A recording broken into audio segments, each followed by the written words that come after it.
Number 11, the solubility product constant KSP. Remember, solubility product, that's what KSP means, of silver chloride is this number. Remember that KSP, what it's talking about is how well does silver chloride dissolve, and the answer is poorly. Look at how small that KSP is. So which of the following expressions is equal to the solubility of it? Now the difference between solubility and solubility product constant, that's a constant that expresses how far to the right the reaction goes. Solubility is concentration, how much actually dissolves. And the two are related. We know from that number that it dissolves poorly. But let's remind ourselves of some of the basics. One is when you're doing KSPs, sometimes the reaction itself can be difficult. How do we draw silver chloride dissolving? Well, if you've been doing acid and base stuff, you'd be tempted to add water here, but there is no plus water. Water doesn't participate in the reaction. When something dissolves, it just splits into its component ions. And this one, it's 1-to-1. You don't have to balance it, but some of them you got to watch out for that. Usually when we're solving these, we want to think of them in terms of an ice table. But we're certainly going to need a KSP expression. So KSP is going to equal the concentration of silver times the concentration of chloride. And that's it. Now you might wonder, why did I not put silver chloride on the bottom? And the answer is because it's a solid that's trying to dissolve and make an aqueous solution. So we're not going to put the silver chloride on bottom. And KSPs are special reactions because of that. Because of that, we can say that this is going to be 1.8 times 10 to the minus 10th equals x times x, and there's no squareds. I'm going to double check that. And we really can solve for x at this point. But since we're learning, and you guys are here not because you want the answer, but because you want to learn, the reason why is because if we were doing an ice table, remember there's no initial concentration of something that's a solid, but we know that a certain amount of it will dissolve. That's what x is. Some small amount will dissolve. These two start as 0, and they get created by the same amount. They increase in their concentrations by a little bit. And those x's are equilibrium concentrations. Hence the reason they go into the equilibrium expression. Okay? So now we know that this number is equal to x squared. So therefore, if we wanted to know how much dissolved, and you remember this right here, that is the molar solubility, as in how much dissolves. So this is really what they're wanting us to find the answer to. But x is going to be that answer. So all we have to do is, it looks like this is going to be x squared equals 1.8 times 10 to the minus 10th. And so we just simply have to take the square root of that, and it looks to me like the answer is going to be D. Number 12, a 0.1 molar solution of which of the following acids will be the best conductor of electricity? You remember, for a solution to conduct electricity, it has to have ions in it. For instance, if you dissolve sodium chloride into water and make aqueous sodium chloride, the ions split up, and when they're floating around in solution, the more ions there are, the better the conductivity.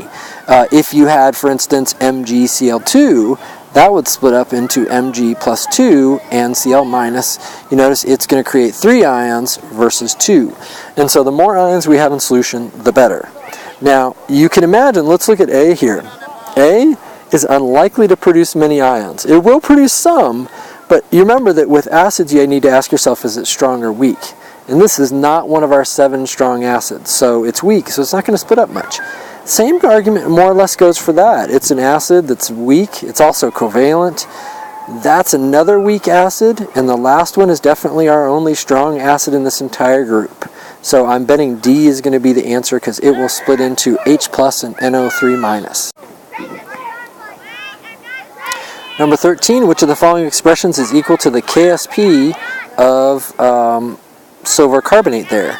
Well, let's draw the reaction. KSP is an expression of how well a salt dissolves in water.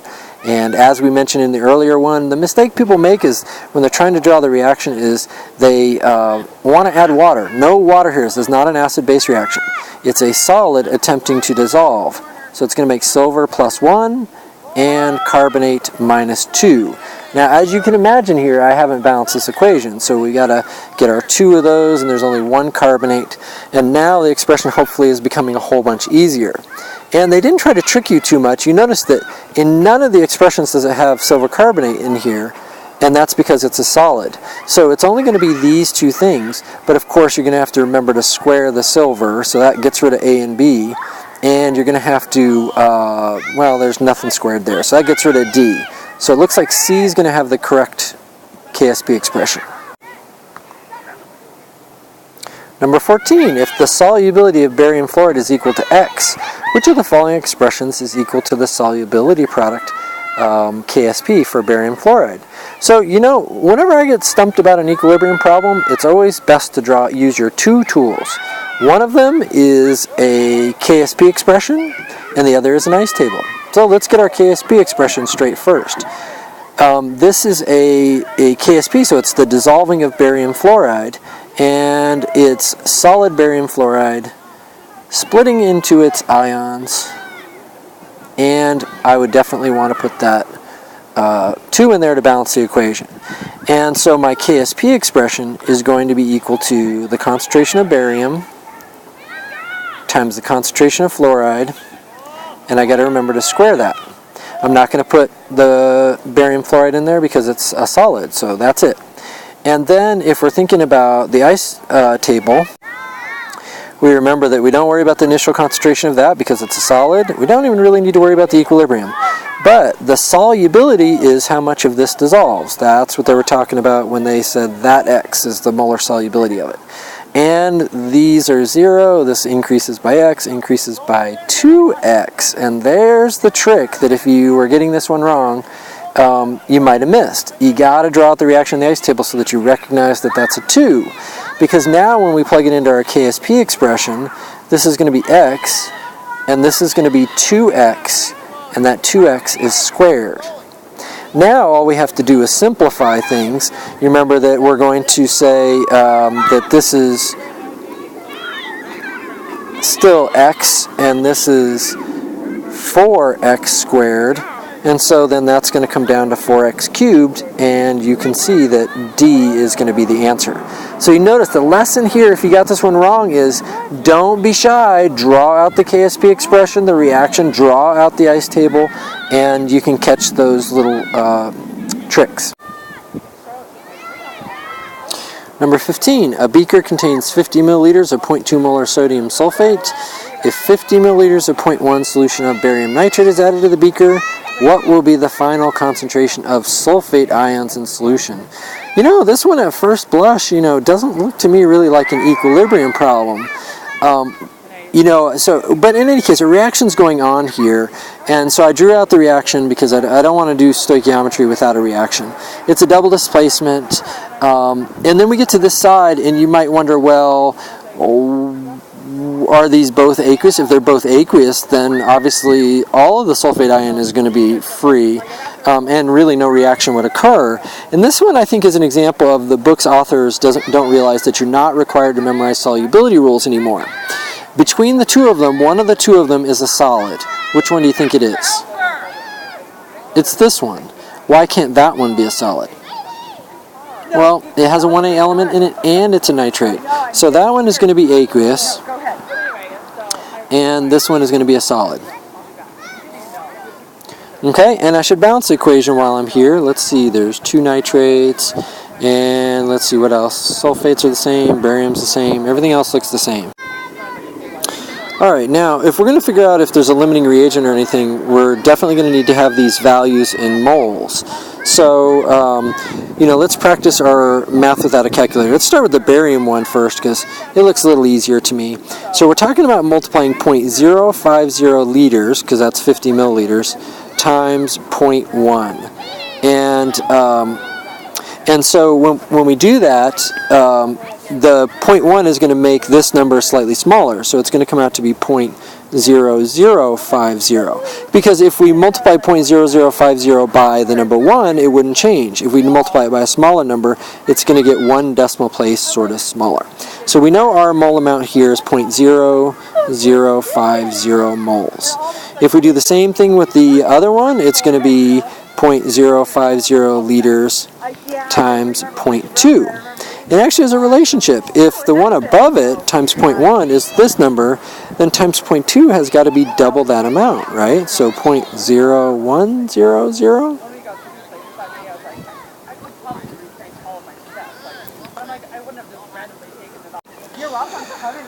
While we're doing this, let's pretend we didn't have that one on top to use as a reference. We could instead have done this one in scientific notation. 5 times 10 to the minus 2 times 2 times 10 to the minus 1. Well, 5 times 2 is 10, and then we add the exponents because we're multiplying. Minus 2 plus a minus 1 is minus 3. And let's see if the decimal is there, and we go 3 places, 1, 2, 3. You notice it comes out to be what we found up here. So it's always good to practice these things. We're not just about getting answers. Now, let's go back up to our problem. Let's see, it's a 1-to-1 ratio between these two. So, if we're looking at these as before numbers, for every 0.005 molar barium nitrate, we're going to need 0.005 molar sodium sulfate. So this is going to be our limiting reagent. And afterwards, we're going to have 0 of it left. And this is going to go down by 0.005 to 0.005 moles. And these over here are going to start at 0, and they're going to go up, this one, to 0.0050 moles. And the other one's going to go up to twice as much, so 0.0100 moles. Now, our problem wants to know how much sulfite ion is going to be in solution. Well, this is our limiting reagent, barium nitrate is, but we are going to have some sulfate ion here left.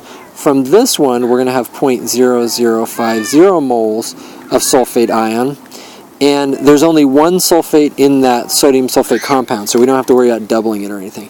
And we're going to add it to the amount that was made over here, which is 0.0050. Oh, no, we're not. And the reason is because this is a solid. It's not, the sulfate ions are not floating around in solution. So we don't have to worry about those. The only sulfate ions are going to be these. Now, they wanted concentration though, and you notice we've got moles. So we're going to have to divide our 0.0050 by the total volume, which is 100 milliliters. So 0.0050 moles divided by 100 milliliters, which is 0.1 liter. Ooh, we got to do it again. Our math without a calculator again. So think about this. If I was doing 0.0050 moles and I was dividing it by 1, it wouldn't change. If I divided it by 10, it would make this number smaller. So if I'm going to be dividing by a small number, it's going to make this one bigger. So it should be the same value as this. We just got to move the decimal one place to the right to make it bigger. So I think C is going to be the answer. Number 16. The solubility of strontium fluoride is this. That's how much dissolves. Not much. What is the value of the solubility product constant? Well, if you're wondering what that is, hopefully at this point you've got that idea down. What this is just KSP. They want to know what the KSP is. So our tools whenever we're doing equilibrium are a reaction, an ice table, and an equilibrium expression. It's strontium fluoride, so we have SRF2, it's a solid, and why don't you stop the video and guess and see if you can figure out the end. Alright, is that what you got for the reaction for the KSP expression?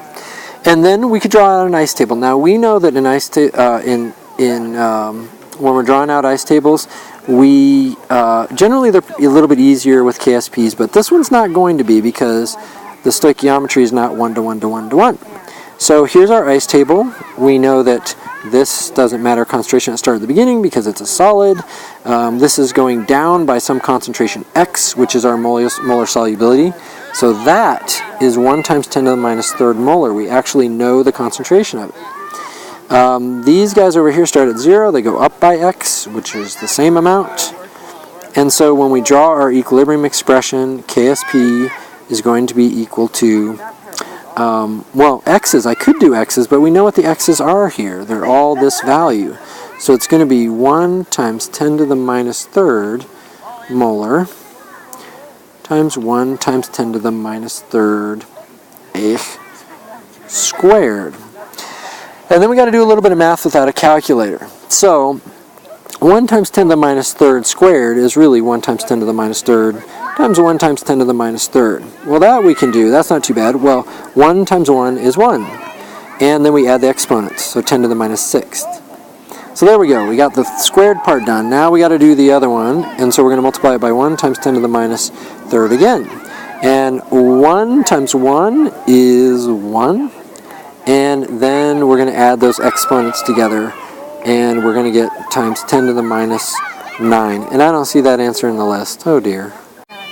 You know what I did wrong? I just figured out what I did wrong. I can't believe you guys let me do this. This is ridiculous. You guys should have said something. It's because this is not x, is it? It's 2x. And you're all saying, oh, I saw that, Jones. Oh, why didn't you see that? So that means that up in here, ooh, what a mess. I got to rewrite this. KSP equals 1 times 10 to the minus third.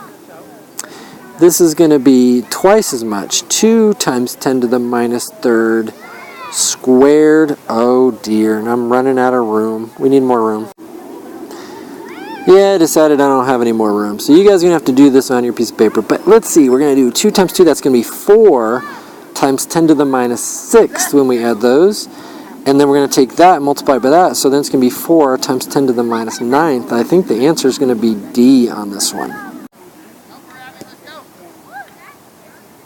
Number 17. A bottler of carbonated beverages, sodas, dissolves carbon dioxide in water by placing carbon dioxide in contact with water. That is some pretty vague language. In contact, they bubble it through, I'd say is better. They do it at a pressure of 1 atmosphere, which is, room pressure, and room temperature. The best way to increase the amount of dissolved CO2, well, think about it.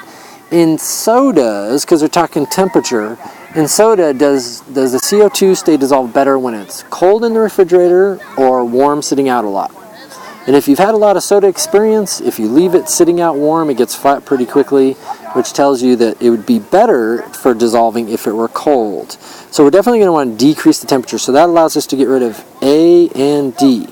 And then, what about pressure? Well, of course, if you increase the pressure of the CO2 above the carbonated beverage, so here's my soda can, ooh, that's just awful, and you have bubbles in it, if you want them to stay dissolved in, you got to add a whole bunch more CO2 pressure to it, and then they'll stay dissolved. If you remove that and you create a vacuum, it will suck those bubbles right out. So you want high pressure. So it looks to me like the answer is going to be C, a decrease in temperature, so make it cold, and an increase in pressure, so C.